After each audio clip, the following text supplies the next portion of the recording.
नमस्कार सभी को, बहुत बहुत स्वागत है आपका चैनल संकल्प एकेडमी पर। मैं वंदना पांडे आप सभी का हार्दिक स्वागत और अभिनंदन करते हुए सबसे पहले तो मैं आज आपको बताना चाहती हूँ ये कि ये यूपी टेट 2021 की क्लास है, जिसके लिए मैंने काफ़ी दिनों से आप लोगों को बोल रखा है, यानी काफ़ी दिनों से आप लोग इंतजार कर रहे हैं कि यूपी टेट 2021 यानी कि हिंदी विषय की जो क्लास थी, निश्चित सफलता बैच है ये संकल्प एकेडमी ज़्यादा चैनल द्वारा जो है चलाया जा रहा है। और ये आपका पहला वीडियो है हिंदी से रिलेटेड, जो कि यूपी टेट 2021 से रिलेटेड है, उसका पहला वीडियो है। उम्मीद करती हूँ, आशा करती हूँ कि आप लोगों को ये वीडियो पसंद आएगी। इस टॉपिक में यानी कि आज की क्लास में हम डिस्कस करेंगे स्वर व्यंजन से जितने भी प्रश्न बनते हैं उन सभी को एक ही वीडियो में लेने की कोशिश करेंगे। तो आप लोग वीडियो के लास्ट तक बने रहें। वीडियो पसंद आए तो ज़रूर लाइक करें और शेयर करना तो बिल्कुल भी नहीं भूलें। तो अभी हम स्टार्ट करते हैं, यानी कि हिंदी वर्णमाला और इससे बनने वाले जितने भी क्वेश्चंस होते हैं, जितने भी क्वेश्चंस एग्जाम में आते हैं, उन सब पर आपको एक दृष्टि डालवाएंगे, यानी कि एक दृष्टि में वर्णमाला, एक दृष्टि में जो कि यहाँ से प्रश्न बनते हैं। तो अगर आपको कोई भी क्वेरीज हैं या आप जो है इसकी पीडीएफ चाहते हैं तो 9264 पर आप जो है मैसेज कर सकते हैं, या हमारा जो डिस्क्रिप्शन बॉक्स में आपको टेलीग्राम चैनल का लिंक दिया गया होगा, वहाँ से जाकर के टेलीग्राम को ज्वाइन कर सकते हैं, तो आपको यहाँ से पीडीएफ मिल जाएंगी। और दूसरी चीज़, अगर आप हमारे चैनल से लगातार जुड़े रहना चाहते हैं, बने रहना चाहते हैं, तो सब्सक्राइब करना बिल्कुल ना भूलें, क्योंकि मैं कम्युनिटी पोस्ट भी काफ़ी डालती हूँ। उसमें क्वेश्चंस आते हैं जिनको कि आप सॉल्व कर सकते हैं अच्छे से। नई नई चीज़ें वहाँ पर बताती हूँ, यानी कि जो भी चीज़ें जो कि मैं आपसे जुड़े रहना चाहती हूँ हर वक्त, तो कहीं ना कहीं से जो जुड़ाव, जो भी आपके लिए महत्वपूर्ण चीज़ें वो कम्युनिटी पोस्ट में जाती हैं, तो उनकी आपको नोटिफिकेशन तब तक नहीं मिलेगी जब तक कि आप बेल आइकन प्रेस नहीं करेंगे। तो रिक्वेस्ट करती हूँ आप बेल आइकन बिल्कुल प्रेस करें, और साथ में अगर आप हमारे चैनल के मेंबर बनना चाहते हैं तो ज्वाइन बटन को प्रेस करें। मात्र 159 रुपये पे करके पर मंथ आप हमारे चैनल के मेंबर बन सकते हैं, और जितने भी सब्जेक्ट यानी हिंदी और संस्कृत से रिलेटेड, जो कि यूपी टेट, सी टेट या सुपर टेट के लिए जो हिंदी और संस्कृत कॉमन होती है, उसकी पीडीएफ आप पा सकते हैं हमारी ज्वाइन मेंबरशिप लेकर के। ठीक है, हम आगे बढ़ते हैं फिलहाल बिना किसी रोक टोक के, बिना किसी रुकावट के। जैसे कि आप देख पा रहे हैं स्क्रीन पर, हम बात करेंगे सबसे पहले स्वर। हिंदी वर्णमाला की बात कर रहे हैं, यानी स्वर। तो स्वर में क्या होते हैं, एक तो ह्रस्व स्वर होते हैं, दूसरे दीर्घ स्वर होते हैं। ह्रस्व स्वर, स्वर के कितने भेद, तो ह्रस्व स्वर और दीर्घ स्वर। संस्कृत में तो प्लुत भी आता है, आप जानते नहीं है उसको। संस्कृत की बात हम यहाँ नहीं कर रहे हैं, हम केवल हिंदी की वर्णमाला की बात कर रहे हैं। ये आपको अभी मैंने ऊपर क्लियर कर दिया है, यानी कि हिंदी की वर्णमाला की यहाँ पर बात हो रही है। तो स्वर में आते हैं ह्रस्व स्वर और दीर्घ स्वर। व्यंजन में कौन कौन से आते हैं, तो स्पर्श व्यंजन आते हैं, अंतस्थ व्यंजन आते हैं, ऊष्म व्यंजन आते हैं, आगत व्यंजन आते हैं और संयुक्त व्यंजन आते हैं। यानी कि व्यंजन के जो प्रकार हैं वो भी 5 प्रकार हैं, आपको जो दिख रहे हैं यहाँ पर 5 नहीं, थोड़े से और होंगे, थोड़ा सा नीचे हो गया, हाँ सही है। तो स्वर के 2 माने जाएंगे हिंदी में, ह्रस्व और दीर्घ। व्यंजन के 5 होते हैं, जिसमें कि स्पर्श व्यंजन से क्वेश्चन बनते हैं, अंतस्थ से बनते हैं, ऊष्म से बनते हैं, आगत से बनते हैं, संयुक्त से बनते हैं। इन सब को मिला करके जो हिंदी की वर्णमाला में वर्ण है वो है टोटल 52। आगे बढ़ते हैं। महत्वपूर्ण प्रश्न जो कि इस पर बनते हैं, आपकी हिंदी वर्णमाला से संबंधित जो भी प्रश्न आते हैं उन सभी को हम यहाँ पर लेंगे। थोड़ा सा जूम करना सोचा था मैंने, लेकिन वो स्क्रीन पे आ नहीं रहा है, इसलिए मुझे फिर से सॉर्ट करना पड़ेगा। तो महत्वपूर्ण प्रश्न जो है वो ये हैं, कौन कौन से, कि जिन वर्णों का उच्चारण बिना किसी अवरोध के बिना किसी रुकावट के, बिना किसी दूसरे वर्ण की सहायता से होता है, उन्हें क्या कहते हैं, प्रश्न है तो स्वर कहते हैं। अब यहाँ पर देखिए, मैंने विकल्प इसलिए नहीं रखा है क्योंकि मुझे एक ही वीडियो में पूरे वर्णमाला टॉपिक को कवर करना है, इसलिए मैंने विकल्प नहीं रखा है, सिर्फ और सिर्फ प्रश्न रखा और उसका उत्तर रखा है। या जहाँ पे ज़रूरत है वहाँ पे प्रश्न रखा, और जहाँ पे ज़रूरत नहीं वहाँ पे प्रश्न नहीं रखा है। तो आप फिलहाल पूरी वर्णमाला को एक ही वीडियो में समझने के लिए यहाँ लगातार जुड़े रहें। तो जिन वर्णों का उच्चारण बिना किसी अवरोध के होता है, बिना किसी दूसरे वर्ण की सहायता से होता है, उसे हम क्या कहते हैं, तो स्वर कहते हैं। जिन स्वरों के उच्चारण में कम समय लगता है उन्हें क्या कहते हैं, तो उन्हें कहते हैं ह्रस्व स्वर। जिन स्वरों के उच्चारण में ह्रस्व स्वरों से अधिक समय लगता है उन्हें क्या कहते हैं, उन्हें कहते हैं दीर्घ स्वर। और ह्रस्व स्वर क्या है, ह्रस्व स्वर में कौन कौन से आएंगे, तो अ, ई, उ और री आएंगे। उम्मीद कर रही हूँ आप लोगों को स्क्रीन पे साफ दिख रहा होगा। ठीक है, नहीं दिख रहा होगा अगर, तो आप ज़रूर कमेंट करके बताएं मुझे, जिससे कि मैं अगली बार इसके थोड़ा बोल्ड लेटर में लिख लाऊं, जिससे कि आप लोगों को स्पष्ट दिखे। ह्रस्व स्वर कौन कौन से, तो 4 होते हैं, अ, ई, उ और री। मूल स्वर कौन कौन से माने जाते हैं, तो आ, ई, उ, री, यही 4 जो वर्ड हैं यही आपके मूल स्वर भी माने जाते हैं। जो ह्रस्व स्वर है वही मूल स्वर है। इसके बाद हम आगे चलते हैं, दीर्घ स्वर कौन कौन से। दीर्घ स्वर में क्या क्या आता है, दीर्घ स्वर में आते हैं आपके, देख रहे हैं आप, आ, ई, उ, ए, ऐ, ओ, औ, ये आते हैं दीर्घ स्वर में। कभी कभी प्रश्न क्या पूछ लेता है आपसे, इस तरह से पूछता है कि इन निम्न में से दीर्घ स्वर कौन है, और इस तरह से दे दिया, इनमें से कोई भी वर्ड आपको उठा के दे दिया और पूछा। अब ए भी दिया है उसमें ऑप्शन में, ठीक है, आप ध्यान दीजिएगा, यहाँ पर ए भी दिया, ओ भी दिया। ए और ओ तो आपको यहाँ पर हर्ष स्वर दिख रहा होगा, और ए और ओ दिया है, तो अब वहाँ पे कन्फ्यूजन की स्थिति बनती है कि हमने तो हर्ष स्वर मतलब इसमें तो ए में तो कोई मात्रा लगी नहीं है, इसलिए ये क्या होगा, ये हर्ष स्वर होगा। ओ तो सिंगल मात्रा वाला यानी हर्ष स्वर होगा। अब यहाँ पर कन्फ्यूजन बनती है, और इस तरह के ऑप्शन जब भी आते हैं तो वो क्वेश्चन एग्जाम में गलत हो जाता है। तो इसलिए गलत ना हो, इसीलिए मैंने ये वीडियो बनाई है, जिससे कि आप सिर्फ और सिर्फ प्रैक्टिस ना करें, बल्कि पहले थ्योरी को पढ़ें, उसके बाद में प्रैक्टिस करें। तो उम्मीद करती हूँ कि आप लोगों को ये चीज़ समझ में आ रही होगी, आपके लिए बहुत ही लाभदायक होगी, बहुत ही अच्छी होगी। तो ऐसे ही क्लासेज मैं फिलहाल देने वाली हूँ आपके हिंदी के पूरे कोर्स को, जो कि यूपी टेट और सुपर टेट के लिए कंपलसरी है। उन सब के वीडियोज पूरे ऐसे ही चैप्टर वाइज और प्रैक्टिस के साथ मैं करवाने वाली हूँ। जब तक आपका एग्जाम नहीं होगा, आपको डेली ऐसे ही अपलोडेड वीडियो मिलती रहेंगी, कभी कभी लाइव भी हो जाएगी, अगर आप लोगों की इच्छा होगी तो। जब भी प्रैक्टिस होगी तो लाइव भी हो जाएगी, ठीक है, और नहीं तो ऐसे मिलती रहेंगी। इसके लिए आपको सब्सक्राइब करना है, बेल आइकन को प्रेस करना है, और अगर आपको पीडीएफ चाहिए तो हमारे टेलीग्राम चैनल को ज्वाइन करना है, ठीक है। आगे हम बढ़ते हैं। आगत स्वर कौन सा होता है, तो आगत स्वर आ होता है। आ यानी जिसपे अर्धचंद्र लगा होता है। अगर यहाँ पर बिंदी रख देंगे तो इसको चंद्र बिंदु बोलेंगे, लेकिन यहाँ पर अगर हम सिर्फ ऐसे लिखते हैं इसको, तो ये क्या है, ये है अर्धचंद्र। आ पर यानी बड़े आ पर अर्धचंद्र लगा हो तो उसे हम कहते हैं आगत स्वर। तो यहाँ पर आगत स्वर क्या है, तो ये है। अग्र स्वर कौन कौन से हैं, तो ई, ऐ, ये है आपके अग्र स्वर। तो ये पूछे जाते हैं अग्र स्वर, इनमें से विकल्प में आपके आएगा कि इनमें से अग्र स्वर कौन सा है, और उसमें इन चारों में से कोई भी एक वर्ड लिखा होगा, बाकी इनमें से 3 अलग कहीं कहीं कोई और लिखे होंगे, जिनमें से आपको पहचानना होगा। तो मैं इसके बाद में, यानी कि इस क्लास के बाद में, इसी टॉपिक से रिलेटेड आपको ऐसे क्वेश्चंस भी करवाऊंगी, जिसमें कि आप उसकी प्रैक्टिस भी कर सकते हैं मेरे साथ लाइव वीडियो में आकर के, लाइव चैट में आकर के उसकी प्रैक्टिस भी कर सकते हैं, अपनी तैयारी को चेक भी कर सकते हैं। अगला है स्वर मध्यम स्वर कौन है, यानी मध्य स्वर कौन सा है, तो मध्य स्वर कहा जाता है अ। अक्सर क्या करेंगे आप, जब अग्र स्वर पूछा जाएगा तो आप बता देंगे अ, क्योंकि पहला स्वर ये है, यानी कि आगे का स्वर तो ये है।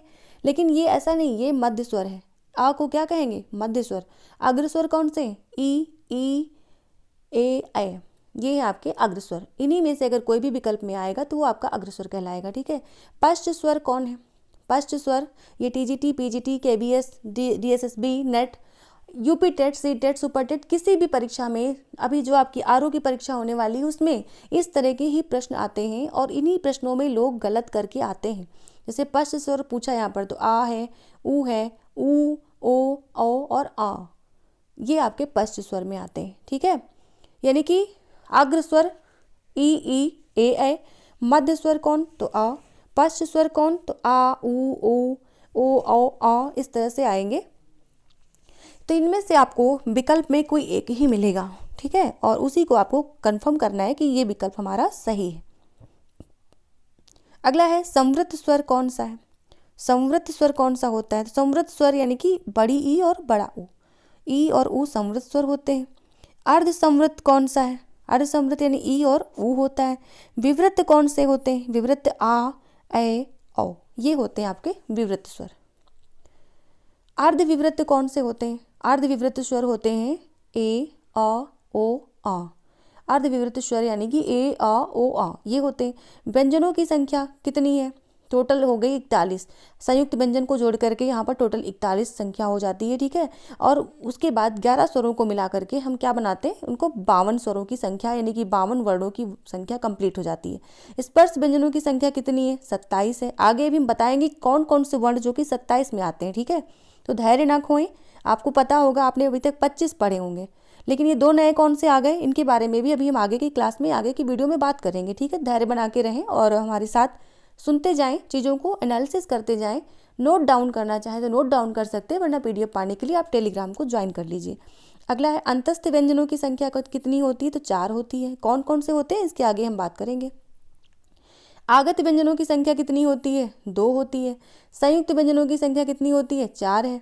क वर्ग ध्वनियाँ कौन कौन सी, क, ख, ग, घ, अंग, ये होती हैं क वर्ग ध्वनियाँ।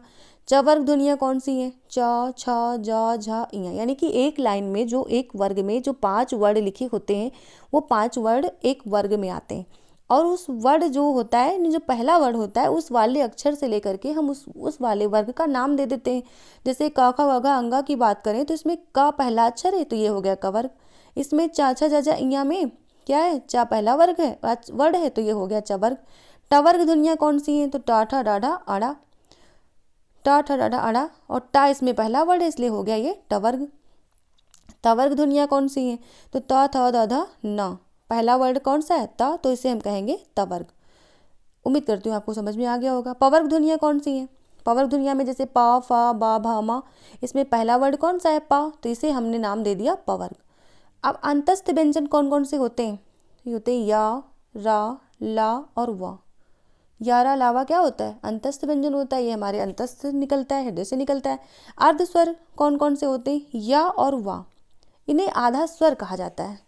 या और वा को आधा स्वर कहा जाता है, आधा स्वर और आधा व्यंजन है। लेकिन इसमें क्या पूछा कहता है? ये पूछा जाता है अर्ध स्वर कौन से, तो या वा हो गया। लुंठित व्यंजन कौन सा है? तो ये है रा। पार्श्विक व्यंजन कौन सा है? पार्श्विक व्यंजन है ला। अब इन सारे क्वेश्चन पर आपने ध्यान दिया होगा, अगर आपने अभी तक कोई भी प्रैक्टिस सेट किया है या इससे पहले किसी भी हिंदी के एग्जाम में बैठे हैं, तो आपको याद आ रहा होगा कि यही क्वेश्चंस होते हैं, ठीक है। और जब इनको हम थ्योरिकल पढ़ लेंगे और इनको बार बार सुन लेंगे, अगर पढ़ने का टाइम नहीं है तो सिर्फ मेरी वीडियो को प्ले करके रख दीजिए, आराम से सुनते रहिए और इन चीज़ों को दिमाग में बिठाते रहिए। तो इस तरह से आप प्रैक्टिस कर सकते हैं, और इसी के साथ हम जब क्वेश्चंस करवाएंगे तो आप उसमें बढ़ चढ़ करके हिस्सा लीजिएगा, पार्टिसिपेट कीजिएगा, और लोगों के बीच में अपने आप को जांचिएगा कि कितने क्वेश्चंस आपके सही हो रहे हैं। और इसके लिए आपको करना क्या है? इसके लिए आपको करना ये है कि इस वीडियो को बहुत से लोगों तक शेयर करना है, जिससे कि बहुत से लोग यहाँ चैनल से जुड़ सकें, और जब भी हम लाइव प्रैक्टिस करवाएं तो आप सभी उन सभी की संख्या में अपने आप को चेक कर सकें कि आपके कितने क्वेश्चन हो रहे हैं। लुंठित व्यंजन रा है। पार्श्विक व्यंजन कौन सा होता है? ला है। ऊष्म संघर्षी व्यंजन कौन सा है? कौन से होते हैं? तो स, श, स और ह होते हैं। अब स की बात करें तो इसे क्या कहते हैं? इसे कहते हैं दंत स। आपने भी पढ़ा होगा, ये दांत से बोला जाता है, इसका उच्चारण जो है वो दांत से होता है, दंत स कहते हैं इसे। दूसरे वाले को क्या कहेंगे? इसे कहेंगे तालव्य श, तालव्य श। और तीसरे वाले को क्या कहेंगे? इसे कहेंगे मूर्धन्य श। और आम बोलचाल की भाषा में लोग इसे क्या कहते हैं? पहले वाले को क्या कहते हैं? पहले वाले को कहते हैं सरौता वाला सा, दूसरे वाले को कहते हैं शलजम वाला सा, तीसरे वाले को कहते हैं पिटचिर्रा सा, इसके बाद बचता है हा। ठीक है, इस तरह से आप इसे भी याद कर सकते हैं। यानी ऊष्म संघर्षी व्यंजन कौन कौन से? शा, सा, सा, हा। ठीक है, ऊष्म व्यंजन खासकर आपको ध्यान रखना है। उच्छिप्त व्यंजन कौन से? ड़ा और ढा। अभी हमने जो 27 व्यंजनों की बात की थी, स्पर्शी व्यंजनों की बात की थी, स्पर्श व्यंजन जो हमने 27 की संख्या ली थी, उसमें ये 2 जोड़े गए हैं। जो आपको यहाँ डा और ढा में दिख रहे हैं, ये 2 जोड़े गए, जिन्हें हम स्पेशल उच्छिप्त व्यंजन कहते हैं, लेकिन ये स्पर्श व्यंजन के अंतर्गत जोड़े जाने लगे हैं। ठीक है, क्योंकि ये नए हैं, मानक जो हिंदी मानक है वर्ड हैं, उनमें ये 2 नए जोड़े गए हैं, इसलिए इनको स्पर्श व्यंजन के अंतर्गत ही रखते हैं। अघोष व्यंजन कौन से होते हैं? तो प्रत्येक वर्ग के प्रथम और द्वितीय वर्ण होते हैं अघोष। यानी इनकी संख्या की बात करें तो संख्या आप याद कर सकते हैं, अघोष 12 होते हैं। अब 12 का मतलब ये नहीं कि 12 होते हैं, मतलब 12 का मतलब कि वर्ग के प्रथम और द्वितीय वर्ण अघोष कहलाते हैं। तथा फा, श और सा ये तीनों प्रकार के सा जो है और फा ये सघोष व्यंजन कहलाते हैं। और प्रत्येक वर्ग के तृतीय, चतुर्थ और पंचम वर्ण यानी कि 345 को ध्यान रखना है। फा, शा, सा ये तीनों सा जो होते हैं ये सब सघोष में जाते हैं। और यहाँ पर क्या होता है? यहाँ पर 12 यानी कि प्रथम और द्वितीय वर्ण जो होते हैं वो अघोष में जाते हैं, ये ध्यान रखना है।